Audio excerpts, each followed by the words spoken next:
Indira Gandhi Institute of Development Research, Director Dr. S. Mahendra Dev, Indira Gandhi Institute of Development Research, Dean Dr. Jayati Sarkar, Indira Gandhi Institute of Development Research, Board Member and Faculty Dr. S. C. Veeramani, Indira Gandhi Institute of Development Research, Registrar Sri Jai Mohan Pandit, Sarvana, Namaskar. Namaskar to all of you. I would like to congratulate all the students graduating today. My best wishes to parents and faculty members also. My dear youngsters, I deem it a matter of great privilege to be invited to address the 16th Convocation of Indira Gandhi Institute of Development Research. Over its life of over 3 decades, the Institute has established itself as one of the excellent centers of higher learning. The Institute has emerged as an influential center of discourse on national and global development concerns. Under the able leadership of the present director, Professor Mahendra Dev, the Institute has not only continued to build further on its initial strength, but has added more dimensions. Addressing such a learned gathering as we have today, I would like to dwell upon a few thoughts on some of the issues pertaining to Indian economy. Accelerated economic growth has been a major factor bringing down India poverty ratios, which were above 50% in 60s. In 2011, after a series of global shocks, India's macroeconomy was fragile with a depreciating rupee, widening current account deficit, and high food inflation. Policy actions since helped improve these fundamentals. A path of fiscal consolidation and implicit flexible inflation forecast targeting was adopted in 2014. Be it in the overall macroeconomic context or especially in finance, an emerging economy like India is constantly bringing in new laws and regulations at par with international best practices. Tax reform is slowly increasing India's tax base and shifting social norms from one where it was all right to avoid taxes to one where the majority is willing to pay. Incentives are also working in that direction. Looking ahead, for India to be $10 trillion economy in 2030, its real rate of growth must be at least 7% per annum. If we can achieve this, we will shift firmly from the World Bank's lower income group to upper middle income group, which starts at per capita income of $3,856. My dear youngsters, I have been going around to different countries, addressing various institutions, meeting heads of states, and also meeting Indian diaspora. I can tell you, wherever I go, I've been in the recent years, as a minister, as Vice President of India, everywhere, people are really impressed by the developmental story of India. They are focusing on India. India is now recognized and respected for 2 reasons.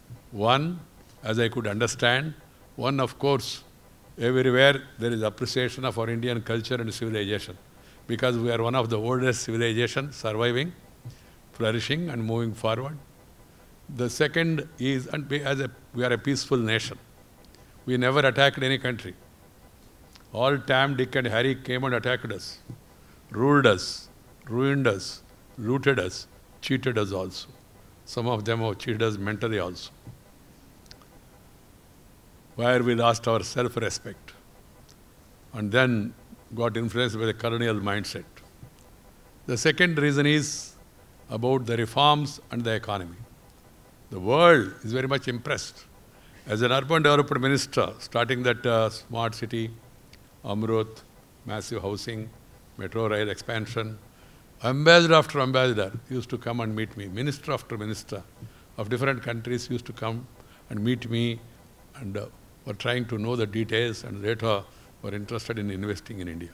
Because we have opened up foreign direct investment and we have also taken PPP model and we have also gone for ease of doing business.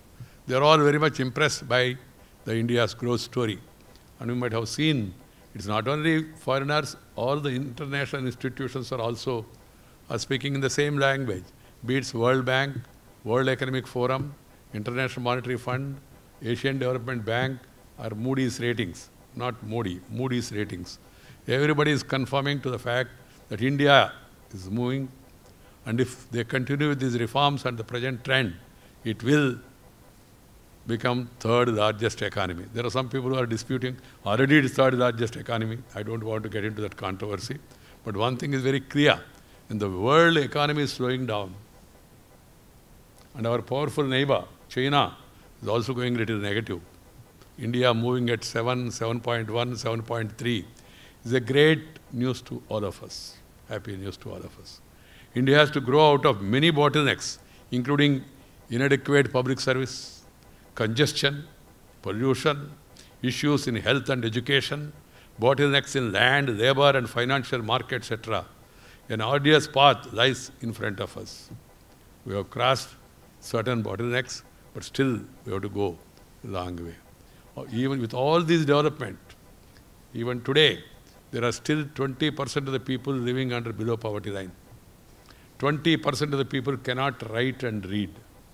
There are areas of concern where there is certain amount of gender discrimination. And there is an area of certain concern where there is some complaints of social discrimination. With all this, we have to move forward. And there is also an urban-rural divide. India is moving forward undoubtedly. But there is an impression that Bharat is lagging behind. We need to go for an integrated development. I saw this with my own eyes. Of course, I come from a rural background, son of a farmer. That's why Sri Atal Bihari Vajpayee ji called me to become a minister and suggested some important portfolios. I politely requested the Prime Minister, sir, instead of these economic portfolios, better give me something connected with agriculture or related or rural development. So he said agriculture is held by one of the allies of the government at the time, Sri Nitish Kumar, who was agriculture minister.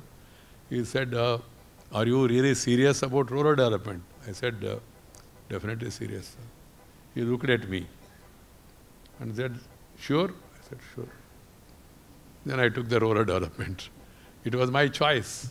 And I enjoyed it, going around the country, initiating various developmental programs for the sake of the rural people. My dear young friends, Mahatma Gandhi, he had such a vision. After independence, he gave two advices. One is political. I don't want to dwell on that. He said, disband the Congress. That was the first advice. Congress was a platform of different shades of people coming together to fight for independence. So he said, independence is achieved. So disband this and you start your own parties. That was disregarded. That's not an issue for us today. And moreover, I am not in politics. I don't want to speak politics also. The second more important advice he gave is back to villages. Back to villages. Gaon ke or chalo. And he also made a very important statement saying that Grama Rajya ke bina Rama Rajya adhura hai. He said Rama Rajya is incomplete without Grama Raj. That means focus on the rural area. That also was disregarded. With the result, the gap between urban and rural areas have widened. Efforts are being made by successive governments. I don't deny that. But we need to still focus on that. Because agriculture is the basic culture of India, for all of us. In a country of 130 crore population, you cannot depend on imported food security. You have to go for homegrown food security. Not only produce enough for our own population, but also must be in a position to export to others also. And in spite of all the advancement made and surplus food stocks, still we hear here and there is hunger. Hunger of different kind. You have protein deficiency. Let each one of you get tested also. There will be some deficiency or other, vitamin deficiency. They will say D3, B12, this, that and all. I am not an expert on that. You need to focus on that.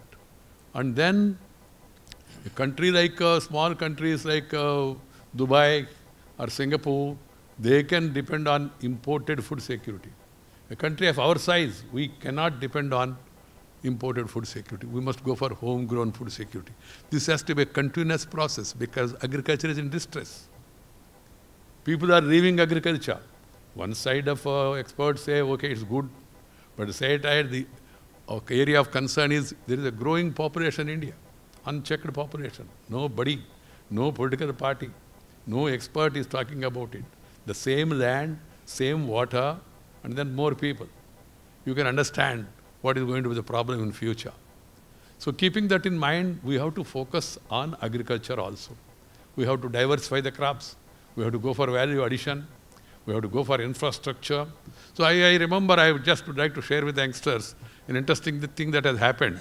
When I became Rural Development Minister, the Prime Minister has announced a national program called as Swarna Chaturbhuja Yojana, Golden Quadrilateral, really, which has changed the face of India.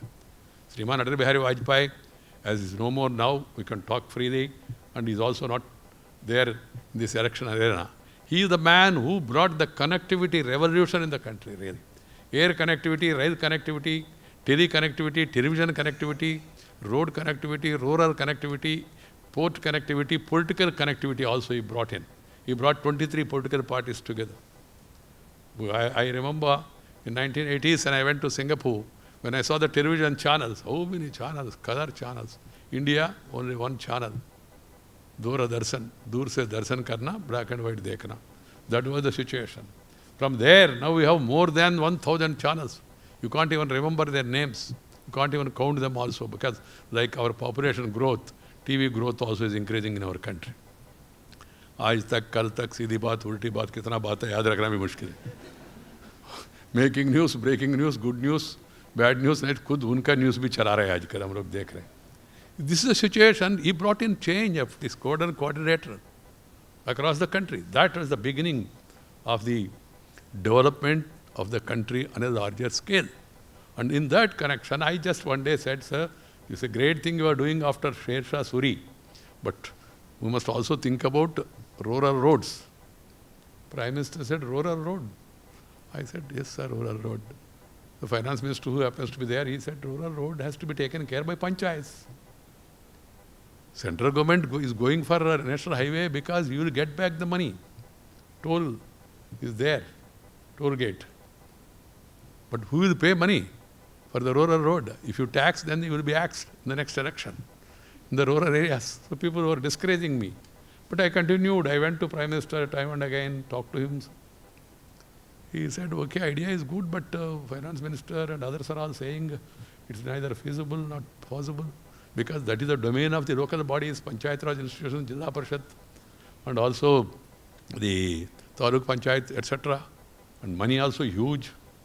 And I don't know whether states are going to accept this or not. In fact, some state governments objected also saying, this is our domain. Why do you want to interfere in this? Then I pursued. So one day Prime Minister told me, Venkaiah ji, instead of trying to convince me, you convince other colleagues also. So then I went to cabinet, I told them, I explained them. They were not that much moved. Then Prime Minister ne kaha, Venkaiah ji, apna tarika, apna style mein in logo ko convince karo. So then I told them, sir, simply if there is no connectivity to the village, nobody will come to the village. Even the milk, even the vegetable, even other producers, who will take them? And how do you get them also? You need road. Then I said, if there is no road, then no VDO, BDO, DDO, ADO, collector, doctor, actor, tractor, nothing will go to village. So road is very much required. Then that's how the Pradhan Mantri Gram Sadak Yojana has taken place. And then across the country, today, there are rural roads also. I very well remember that and feel it is privilege in my life that I was also instrumental in taking that small initiative for the larger cause of the country. This urban-rural divide, we must end it. That's why former President Abdul Kalam has given advice of Pura, creating urban facilities in the rural areas also. That is also equally important for our economy to grow much faster and also to be inclusive also. This is one point I want to make. Then we need research. We need innovation. We need sincere implementation and constant monitoring by following reforms path. There is no other way. Reform is being appreciated by one and all. This Prime Minister's advice of reform, perform and transform. Transformation of the nation is need of the hour. Even after 71 years, if you have still that problems of that nature which I have explained earlier, it doesn't go well with the image of the country. So you have to reform every sector, every aspect of public life, including personal life. I will come to it a little later. An economy in transition should be one which is innovating. New technologies that leverage youthful skills and reduce prices to target low-income masses can give India a special advantage. Aadhaar and GST give one of the world's largest database that can be used for various innovations, including in fintech, internet-based business, including retail, will be a major source of innovation given India's large consumer base. Shifting to renewable energy resources and environment-friendly technologies will be another. India's demographic dividend is an opportunity and also a challenge. By 2020, it's estimated average age of Indians will be 29, will be among the lowest in the world. But finding jobs for 12 million young people entering the labor force each year and millions transferring out of low productivity agriculture jobs is a major and continuing task. Rather unfortunately, there is an impression in India, education means employment. That's not the purpose of education. That's not the only purpose. Education is for enhancement of your knowledge. Education is for enlightenment. Education is for empowerment also. And then education is for employment also. If you educate people, they will be able to find out ways and means of livelihood, opportunities, and improving the living standards of their and their families also. This attitude will change. Political parties will be saying, we will provide jobs to all. Is it possible for anybody to provide jobs? And I also wonder, with my 40 plus years of public life knowledge, I wonder if everybody becomes an employee, then whom they serve? Point is making people's life comfortable, happy. That should be our aim. And then, for that, employment also is one opportunity. But there are other avenues which are coming now. We'll discuss about them a little later. In order to achieve the demographic dividend, some of the challenges for the country, including improving health care, improving education facilities, skill development, developing good quality and low-cost housing, investment in physical infrastructure, and promoting small and medium enterprises while fostering larger enterprises with global reach. Please remember that knowledge is going to be the driver of Indian economy and will play a vital role in improving the living conditions of the people. Therefore, India must rise to the occasion and reorient its higher education system to be globally competitive. We are all living in an era of LPG, liberalization, privatization, globalization. What is happening here will be known in Washington in a few minutes. What is happening there will be known here in other parts of the country, because the entire globe has become a village. So we must understand the changes, the challenges that are coming and come out with new ideas and new innovations. We must follow the best practices, learn from others. The education system should be reoriented by moving away from colonial mindset and teach history in an objective manner as it actually unfolded, the richness of ancient civilization, culture and heritage, and instill the value of nationalism among the students. Education is not only for employment, it should empower the individual with the knowledge and wisdom to sift wheat from the chaff. Access to quality education for all at all levels is equally essential to ensure inclusive growth and prevent any kind of discrimination. As a student, I remember during my early days, we used to have a PT class, physical training. Now most of it's given by, because schools are run now in multi-storied buildings. Then we used to have a NCC, Air Wing, Naval class. That also is given over by. Then we used to have a moral science. Now science remains, morals have gone. And we are seeing the chaos in certain areas. And then we used to have a craft class, life skills. That also very much important, because you know, as I told you, 54% of the people are still in the rural areas. crafts of some of them are their livelihood.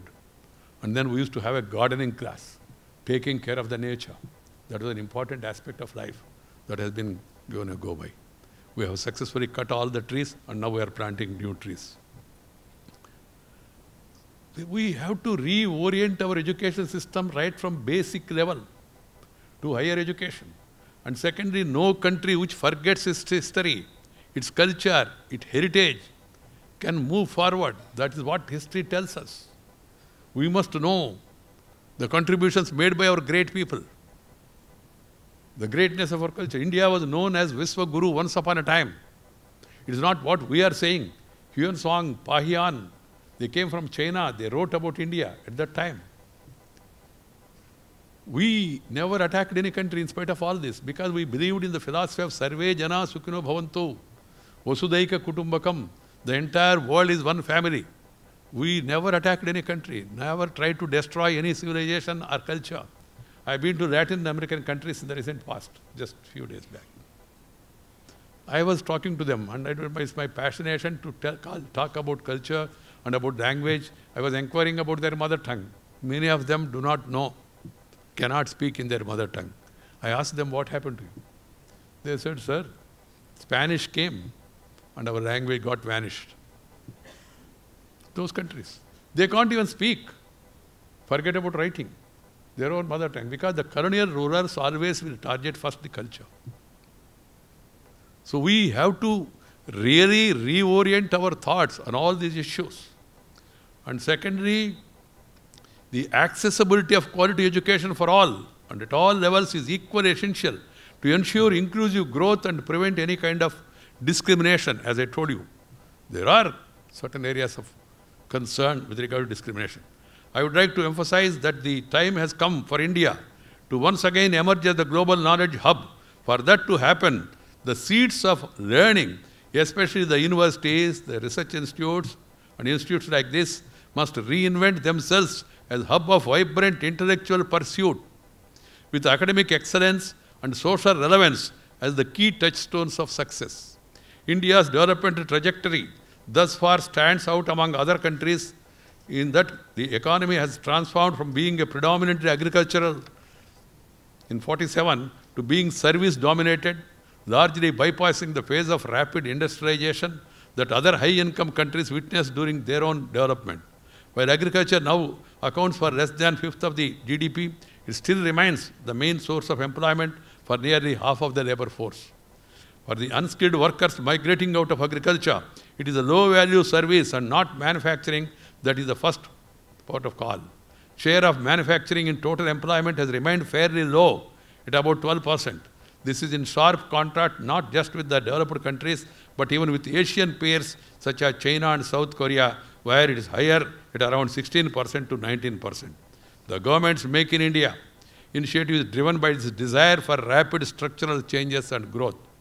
An important feature of Indian agriculture is the presence of very large number of farmers, 90 million farm households, and the very low average farm size. Majority of the farms are less than 1 hectare.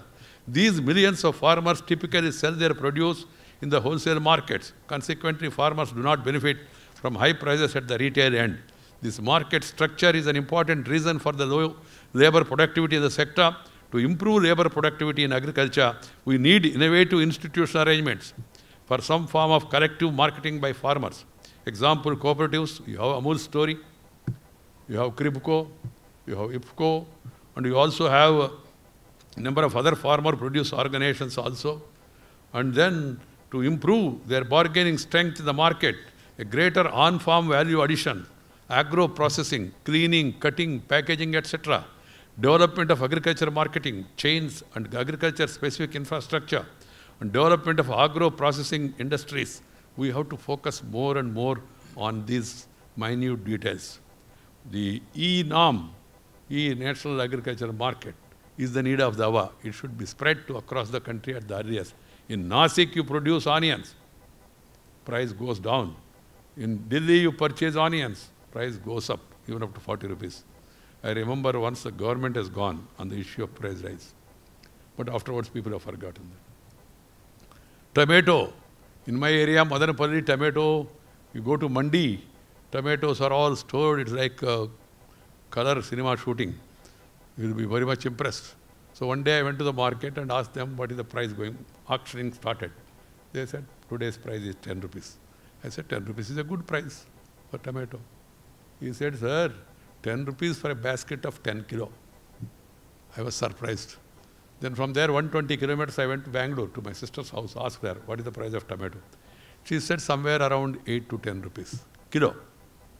Then next day I came to Delhi. I asked my wife what is the price of tomato. She said somewhere around 18 to 20 rupees. So producer is getting 1 rupee, consumer is paying 18 rupees. Tomato ketchup. We are all fascinated. That's another again weakness for us, for the brands. Tomato ketchup. We produce tomato. They purchase it, convert it to ketchup, and then again sell it to you at a higher cost. You produce potatoes taken out, then convert into chips, and you purchase chips at 400 rupees kilo. And potato is only 5 rupees. Small, small things. So there lies the secret of agri-business, diversification of crops, value addition, food processing. These are the areas where country and its planners should focus more and more. I am very clear about it because I have direct first-hand knowledge of agriculture as I come from a rural background.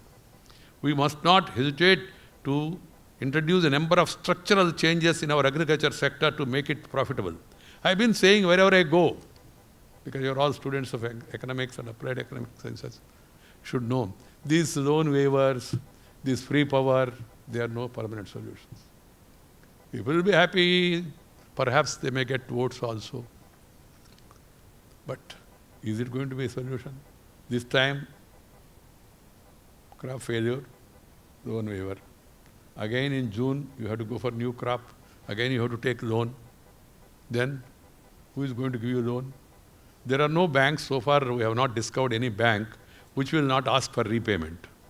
If there are such banks, we will be happy more than that. Every time give loan, don't ask for repayment. It's not possible. So it's not a permanent solution. The permanent solution lies making agriculture viable. The permanent solution lies providing assured power supply, 24/7. Quality power, not free power. Free power means first low power. Afterwards, no power. No power is free power only. And there is no power, free only. Now you will only get empty receipt. So we have to think in larger terms after this many years of this thing. You still have villages which do not have electricity, where you don't get power without fluctuation. So these are the areas of concern. Minute macro planning is required. Focus, of course, I am happy now people are realizing it. Though there are temptations of populism, people are realizing it and focus also is being made on that. Initiatives like National Agriculture Market, ENAM, have helped improving the profitability of agriculture, but they are confined to only few mandals. It has to be spread across the country. We must also focus upon diversifying crops, as I told you further, and increasing the coverage of crops and insurance also. There is another weakness. In our country, human insurance as well as agriculture insurance, the penetration is very low. We have to make it more and more popular. Goal 8 and Goal 5 of the Sustainable Development Goals of the SDGs prescribed by the United Nations are directly relevant to the context of labor and employment. To recall, Goal 8 is promote sustained, inclusive and sustainable economic growth, full and productive employment and decent work for all. That is the goal. While Goal 5 is achieve gender equality and empower all women and girls. On both these aspects, several issues confront the country. I am very happy. The director also was telling, I also felt very happy when I found that the students who are graduating, 60%, 65%, 85% of them are girls. This is the trend that has to be welcomed by one and all, because the women constitute 50% of the population. There was certain amount of discrimination, and also people used to say, "Ye padke karna kya? Beti ko pada ke karna kya? What is it she is going to do? Ye to ghar mein rehna hai." That was the thinking for some time. Some people say, "No, this is our tradition, sir." Who told you that's our tradition? That's not our tradition. Gargeyi, Maitreyi, even those Vedic days, they used to come and give lecture those days. And even if you believe Purana, I am not asking you to believe Purana, that means Purana. Saraswati, in charge of education. Parvati in charge of defense, Lakshmi in charge of finance. Even God and Goddess also, there was no such discrimination. And even if you go, to make you understand very simply, go and see the rivers, Krishna, Godavari, Kaveri, Yamuna, Saraswati, Mahanadi, Mahendra Tanaya, Narmada, Tapati, all are named after women only. If our tradition is like that, then how these things happen? This is a wrong notion. We have to, at the earliest, come out of that and take up massive programs for girl-child education, for promotion of education for the woman. If given an opportunity, they will excel. We have seen now, just now also. You have cases, Indira Naidu. You have the cases of Arundhati Bhattacharya. You have the latest instance of, I think, Geeta Gopinath, Chief Economic Advisor to International Monetary Fund from the southern part of the country. So there is no dearth of intelligence. Only thing is recognizing it, promoting it, and giving encouragement and little skill upgradation. That's what is required. So on these aspects, we must focus our attention on, one, on inclusive growth. Second is on ending gender discrimination or any discrimination for that matter. This is also equally important part of the policy, economic policy or whatever you may call. The Mudra Bank Yojana, are we giving loan to fish seller, vegetable vendor, rickshaw puller, auto driver. This is also part of the inclusive economy. I am very happy we are focusing on that. There is a lot of interest in the global arena about these reforms that are taking place. The GST is, I say GST, I was there as a Parliament Affairs Minister. I used to go around to every political party requesting them for support. Fortunately, at the end of the day, people gave support. Of course, no, they may be speaking in different voices or making different noises because of elections, but by and large, everybody has supported it. GST. It's a great revolutionary taxation transformation.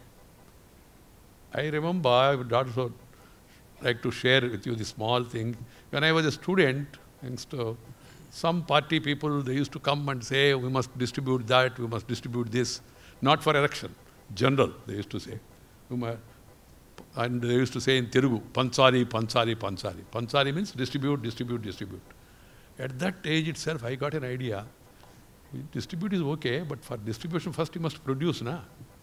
Without producing, if you start distributing, what will be remaining?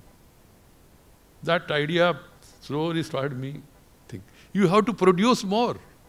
You have to generate wealth. Then only you can distribute wealth. Without creating wealth, if you distribute wealth, then you will become a pauper. This is what some people are doing. That's not a proper thing. We want inclusive growth so that every section of the country, they feel that they are also part of the developmental story of the country. They will not be happy simply to see some high-rise buildings, 5-star hotels or 7-star hotels, metro or a bullet train. Okay, they are good. Sir, what about us? So they need to be provided about the basic requirements. For that you need economy first to flourish. Once the economy flourishes, then you can do anything. Because the economy is improving as the tax base has widened because of GST. Even because of demonetization, which is talked about, disputed, and then also a lot of discussion is going on that. I am not into that. But still, how many people were paying income tax earlier? How many people are paying income tax now? The number has gone up considerably from 3 crores to 6 crores income tax pays. Why? Suddenly what happened? Is there any mantra or Alauddin Adbut Deep? Change of laws. And then also bank accounts. I remember the Prime Minister one day said, at the time I was in government, he said, oh, let us take initiative to open bank account for all. I was being senior, I said, okay, we can complete it during our tenure. He said, during our tenure? I said, sir, I think it could not be done in 58 years. If you are going to complete it in 4.5 years, it's a great thing. He said, no, it should be done at the earliest. Prime Minister is Prime Minister. Everybody kept quiet. But my dear young friends, within 16 months, 36 crore people have opened bank account. By the same system. No OT. Same bank employees, no OT. That is, OT means overtime allowance. Everybody has done their duty. That's why they are able to do it. And some people started there is no dearth of pessimists, skeptic people in our country. Some people started saying, "Arey, paisa nahi hai, to bank account kholne mein matlab kya, sir?" People started talking about it, writing about it. But what is the importance of the bank account? They realized it on November 2016, November 8th evening, 7 o'clock. They started looking to their drivers, cooks, attendants. अरे भाई, आपके पास ही तो bank account है ना? थोड़ी देर के लिए पैसा उसमें रख सकता हूँ क्या है? Janadhana is a powerful instrument of inclusive growth, reaching out to the people, making them partners of development. I am not trying to, give good marks to this government or that government, but issues, such issues. And also, you remember late Rajiv Gandhi once said, if I send 100 rupees from Delhi, by the time Thiruvananthapuram or Ananthapuram it reaches, only 15 rupees reaches. It was a genuine concern. Now, we are now talking of DBT, direct benefit transfer. We are talking of online, direct. I was Minister for Urban Development, brought a lot of reforms earlier for approval, ease of approvals. Earlier people used to say, by India में permission मिलना बहुत मुश्किल है. अभी थोड़ा सा परिवर्तन आया. काफी परिवर्तन आना अभी भी बाकी है. That's why Prime Minister said earlier it used to be red tape. Now let us have red carpet. That is the talk of the town everywhere now. Ease of approvals, ease of doing business. Even the World Bank has recognized it and gave more weightage to India. Or we have gone up in our ease of approvals and all. These are the things. Online, the future lies, everything must go online. That should be the main line. So that nobody can stand in line. Line में खड़े होना, office में जाना, अधिकारी से मिलना, हाथ मिलाना, going and meeting and greeting officer or anybody, meeting and greeting and shaking hand, doing something in between hand, should not happen in future. The only way is direct benefit transfer. JAM, Janadhana, Aadhar, Mobile. Directly whatever benefit, scholarship, pension, insurance, compensation, whatever entitlement you have to get, it has to come to your account. Such changes are needed. Structural changes. Much more than what I am saying. I only explained a few. There are many good ideas. You need to come out with out-of-box ideas. You must know by experience, because there is a saying, wise men learn from others' experience and fools learn from their own experience. We are all wise men in India. We try to learn from others' experience.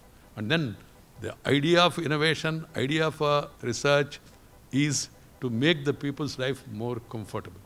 I will give you one more example. One day there was a discussion about urea shortage. Urea shortage. The Prime Minister was asking Chemical Fertilizer Minister Anant Kumar, "Bhai, is there a loss of production of urea?" He said, "No, sir." Then why is this shortage? Urea is heavily subsidized for the farmers. But urea subsidy do not go to farmer directly, to the producer, to the manufacturer. And how much tons you have manufactured, that much amount comes to your account. Later it was found that the urea is also being used for other chemical purposes. So Prime Minister came back in the next cabinet and said, let us apply neem coating to urea. Neem coating. We could not understand. What is it, neem coating? Urea is very white. Neem ko coat karne se kya hoga? But within 2 months, there is no shortage, no line, no queue. Earlier, I remember as an MLA, I used to argue for urea in my assembly in 78, 80, 82. There was firing also in Gadag in Karnataka, Haveri, for urea. People used to stand from previous day, evening, to get urea next day morning. And suddenly, why? Because by applying urea, by neem coating to urea, urea became unfit for chemical consumption. The result is shortage, no shortage. This is out-of-box idea. That idea might have been given by somebody. It may not be Prime Minister's own idea or Minister's own idea. But question is now, the younger generation of the country, they must go for such innovations. Innovation, incubation, startup, stand-up, they should be the order of the day.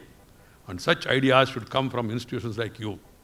How to facilitate job creation for people looking for jobs that are entering the labor force.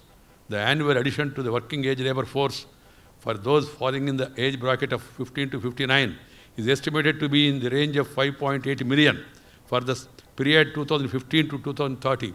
Self-help groups, Swasahayata Samuh, Kutumba Sri, this is Andhra Pradesh, Maharashtra, Tamil Nadu, and Kutumba Sri of Kerala. And also the other example I have quoted. These are the examples. You need to form cooperatives. You need to make people to come together. You need to provide them affordable, accessible credit on time so that they will be able to stand on their own. This is the way forward. The future skill profile of workers' demand by industry and service sector should undergo dramatic change.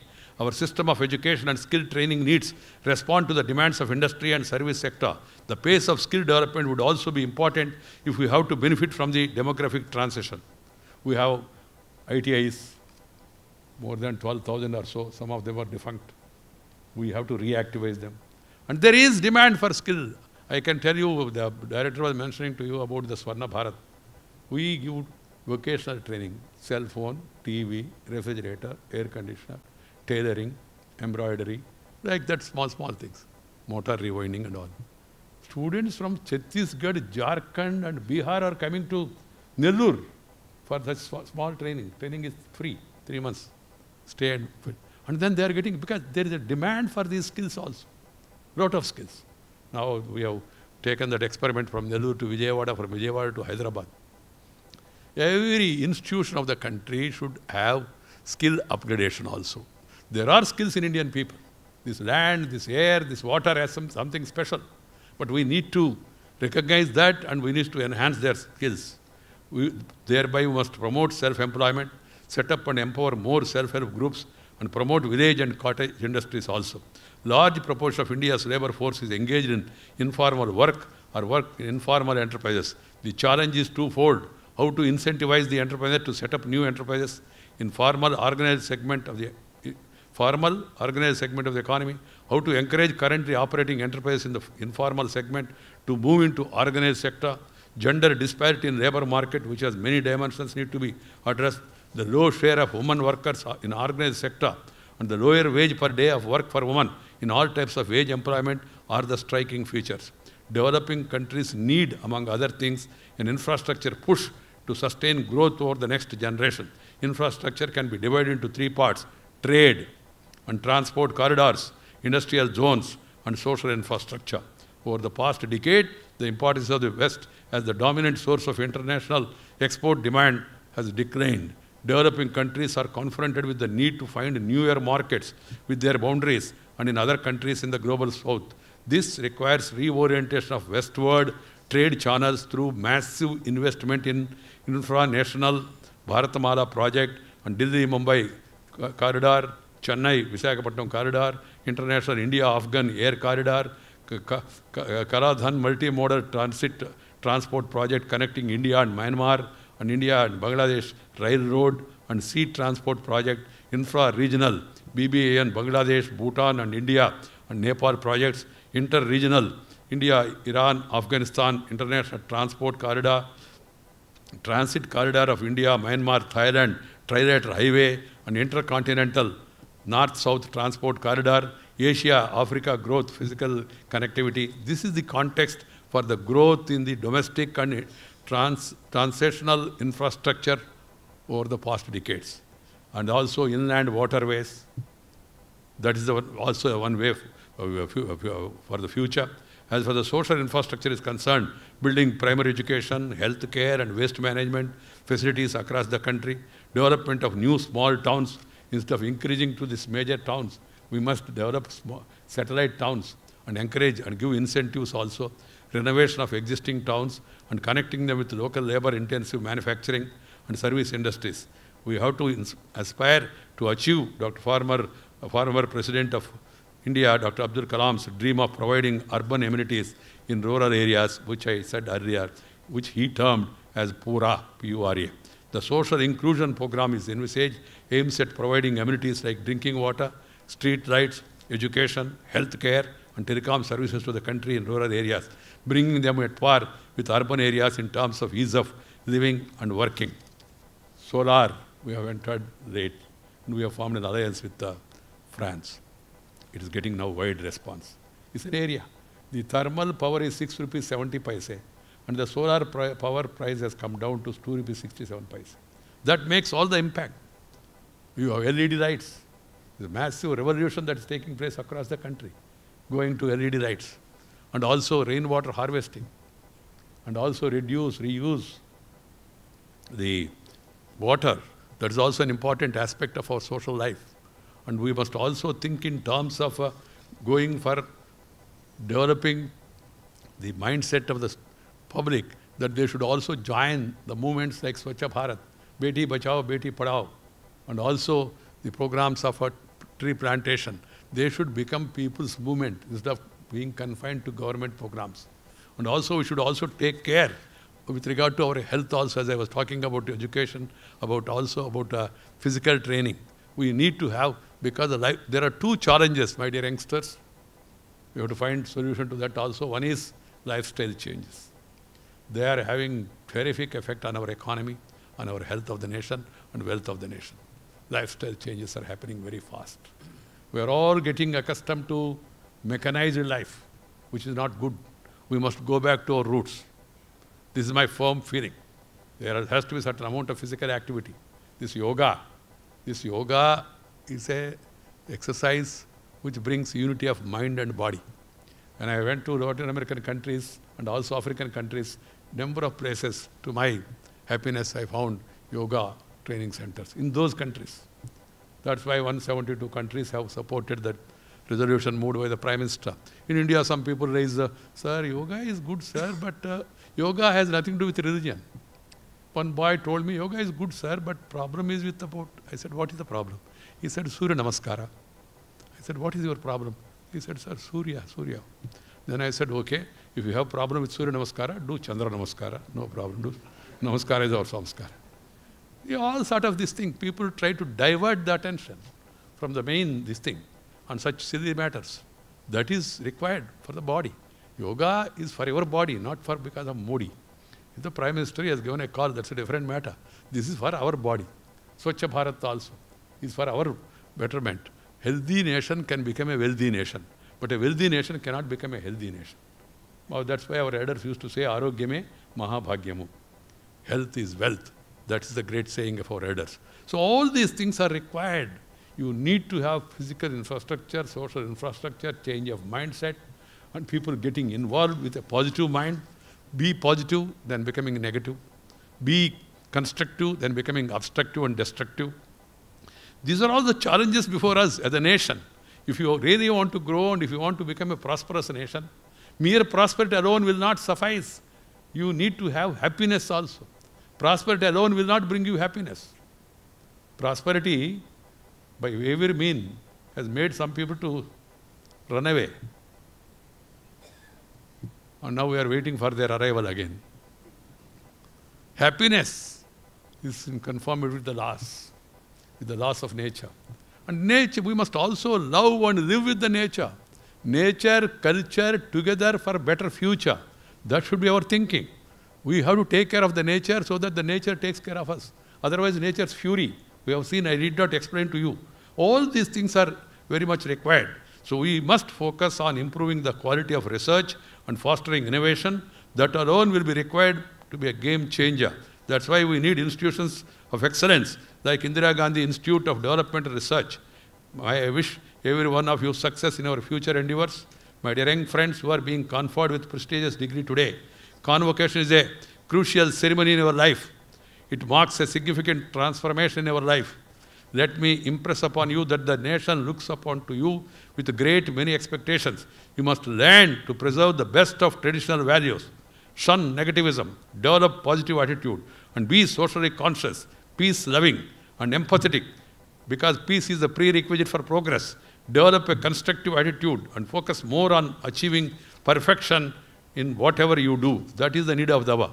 You should learn to love nature and live with the nature and care for the preservation of natural resources. Indian tradition is share and care is the core of Indian philosophy. Share and care is the core of Indian philosophy. If you share with others your knowledge, your wealth, people, they will be happy. By seeing them happy, you will be also happy. As you strive to reach these goals, you will face a number of challenges your way.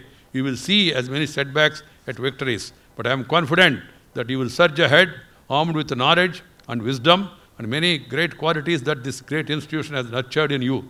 I am confident that you will all be the authors of the new India's growth story. Let me congratulate you once again on this accomplishment. I wish each one of you and the Indira Gandhi Institute of Development Research a very bright future. At the end, I have a small advice. Everyone should remember 5 things. 1, everyone should remember mother forever. Mother includes father also. Woman, W-O-M-A-N. Man is there. Na? So, secondly, everyone should remember native place, Janma Bhumi. Back home, you must do something to your native place. Even at this level, I still go back to my native place. Do something. I've been doing it, whatever I could do. That is also very important. Even some of you, all bright minds, some of you may get an opportunity to go abroad also. Normally, there is a lot of opportunities now. Doctors also, engineers also, IT people and all. Still, people want to go. My advice is simple. Go, learn, earn, and return to serve your native place. And the third advice is, please promote and also protect your mother tongue. Even if you become PhD, you become doctorate, you become something more, you should never ignore, never forget your mother tongue. Be it Marathi, Telugu, Tamil, Kannada, Malayali, Punjabi, Assami, Bhojpuri, Kashmiri, Dogri, Urdu, whatever it is. The language that comes from mother's womb should always be remembered. We should speak at home in our mother tongue only. Everybody should make it a point. Our language, because bhasha or bhavana ek saath chalta hai. You will be able to articulate better in your mother tongue. That's why I suggest that everybody should talk at home and must have primary education in their mother tongue, whatever it is. You must respect other languages also. Mother tongue is like your eyesight. Other language is like your spectacles. If you have eyesight, then spectacles will be useful. If you don't have sight, even if you wear Ray-Ban glass, you will not have any sight or forget about foresight. So this is very important. Culture and language go together. And fourth one is motherland, the country which has given you this beautiful birth. You must do something for the country. Country means not the geography boundary. Country means all the 130 crore people. Irrespective of caste, creed, sex, religion and region, India is one. We are one nation, one people. Whenever there is a crisis, whenever there is a challenge, whenever there is an attack, we must all stand as one. Because that is real patriotism. Patriotism do not mean Bharat Mata Ko Jai or garlanding the Bharat Mata photo. Patriotism means taking care of fellow citizens of the country, worrying about the entire people. That is real patriotism. That has to be developed. And fifth one is Guru.